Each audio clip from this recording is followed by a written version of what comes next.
Okay, so today we're diving deep into Jules Verne, born 1828 in Nantes, the man whose imagination arguably shaped a lot of our future. You know that story about him as a kid trying to run off to India, his dad stopping him and him promising, okay, from now on, I'll only travel in my imagination. Yeah, and that's really what we want to dig into today. Not just listing the famous books, but looking at the almost shocking accuracy of some of those imaginary journeys. You kind of have to start with the big one, right?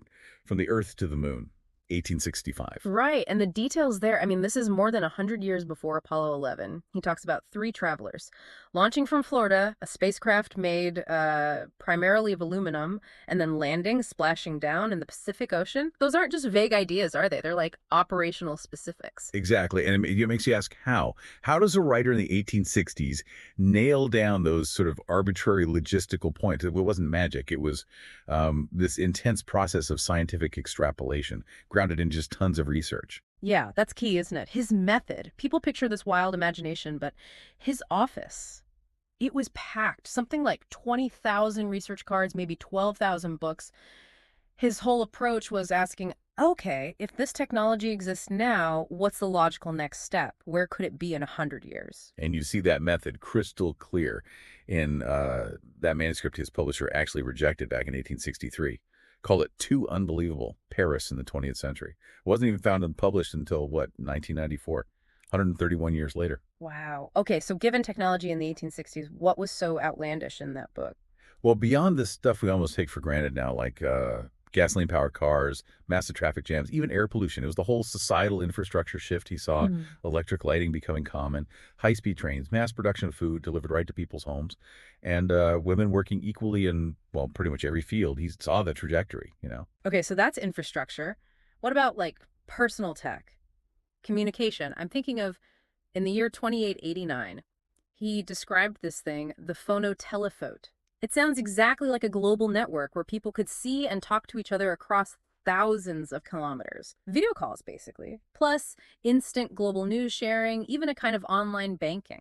Yeah, and he didn't stop there. He even imagined machines composing and playing music automatically. That's a really early glimpse of AI in art, isn't it? And some darker stuff, too. Executions using electricity before the electric chair was even invented, and atmospheric advertising. Huge projections in the sky, decades before planes or skywriting were a thing. Right. And we can't forget the hint of cinema, can we? In the Yeah. Castle of the Carpathians, he describes using sound recordings and moving images together to create this illusion. It's like he's outlining synchronized sound and visuals way before cinema really took off. But I think the absolute peak of his scientific thinking, his method, has to be Captain Nemo's submarine, the Nautilus, from 20,000 leagues under the sea. Yes.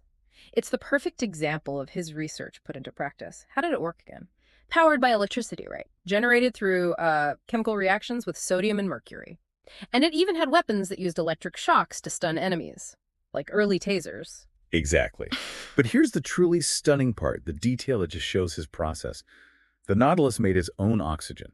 By splitting water molecules, electrolysis, that is precisely the method modern nuclear submarines use, and the life support systems on the International Space Station today. Plus, using light beams to see in the deep ocean, that anticipates sonar and radar principles, doesn't it? It really does. But, his outlook wasn't always so optimistic about technology, was it? There was that incident in 1886.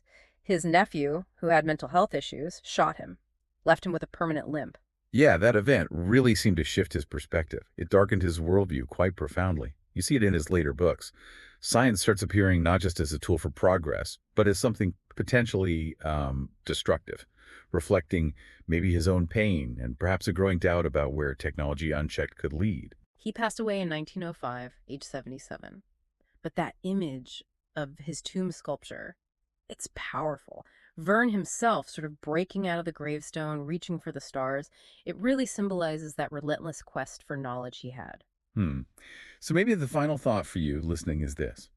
If Verne, working with the, let's be honest, pretty basic science of the 1860s, could logically extrapolate things like a phonotelephone or mass home food delivery, what technologies exist today, maybe seeming niche or small right now, that might fundamentally change our lives in 100 years? In ways just as unexpected as imagining an aluminum ship launching from Florida to the moon. Something to think about next time you read about some obscure little breakthrough.